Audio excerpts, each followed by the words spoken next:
Inaprubahan na ni Pangulong Ferdinand R. Marcos Jr. ang 2023 Performance-Based Bonus o PBB ng mga opisyal, sundalo at personnel ng Philippine Army. Ito'y bilang pasasalamat, anya, at pagpupugay sa serbisyo ng kanilang hanay sa bansa.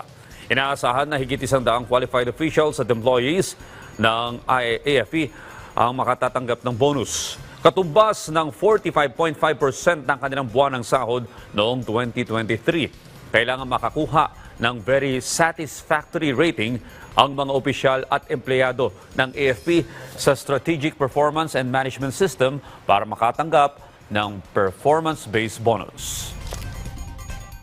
Batid ni Pangulong Ferdinand R. Marcos Jr. ang husay at sakripisyo ng mga sundalo sa pagganap sa kanilang tungkulin bilang mga tagapagtanggol ng kalayaan at soberanya ng Pilipinas.